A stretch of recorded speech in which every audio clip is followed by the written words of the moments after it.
Saya mahasiswa semester 6 program studi pendidikan guru sekolah dasar di UPDJJ Universitas Terbuka Majene.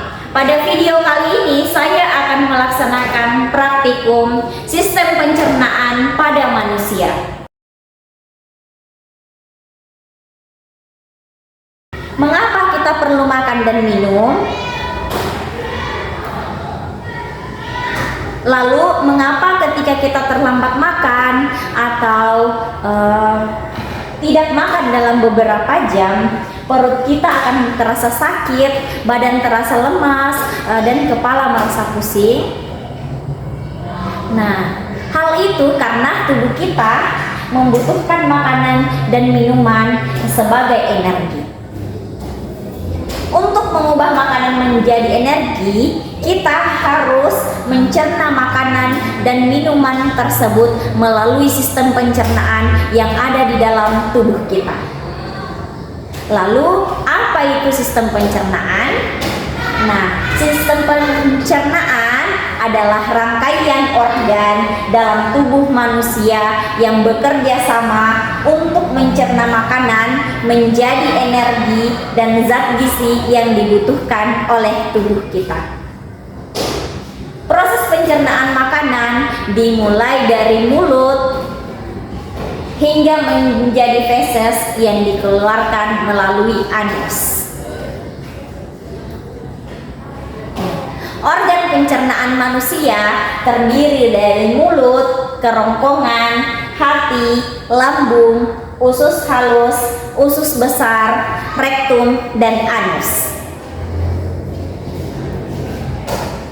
Yang pertama adalah mulut.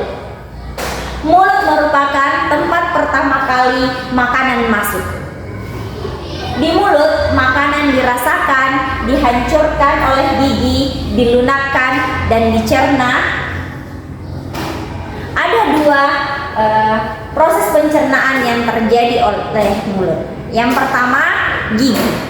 Gigi berfungsi untuk menghancurkan makanan menjadi potongan-potongan kecil. Lalu yang kedua, ada lidah.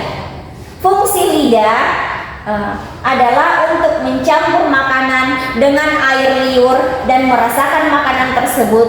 Kemudian lidah mendorong makanan menuju kerongkongan.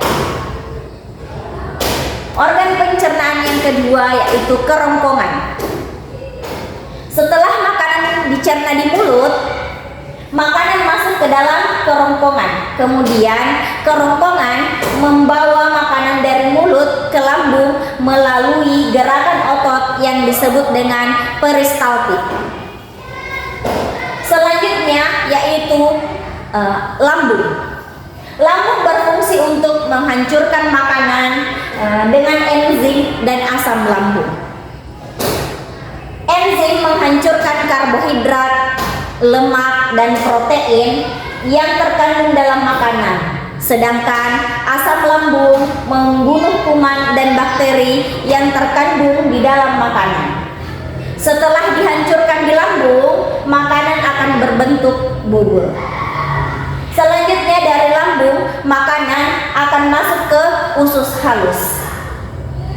Makanan yang berbentuk bubur akan memasuki usus halus yang terdiri dari 3 bagian.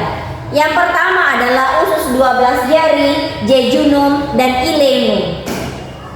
Usus halus akan menyerap nutrisi dari makanan dan mengubahnya menjadi energi.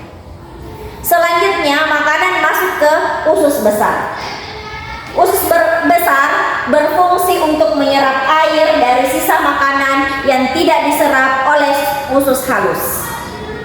Sisa makanan yang telah kehilangan air berubah menjadi kotoran atau feses. Organ pencernaan selanjutnya yakni rektum dan anus. Sisa makanan yang sudah menjadi feses akan disimpan sementara di rektum, lalu akan dikeluarkan dari tubuh melalui anus.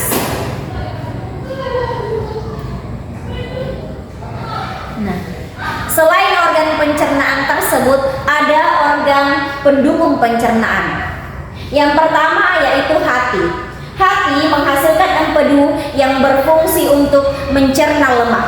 Lalu yang kedua adalah kantung empedu. Kantung empedu berfungsi untuk menyimpan empedu dari hati dan mengeluarkannya ke usus halus.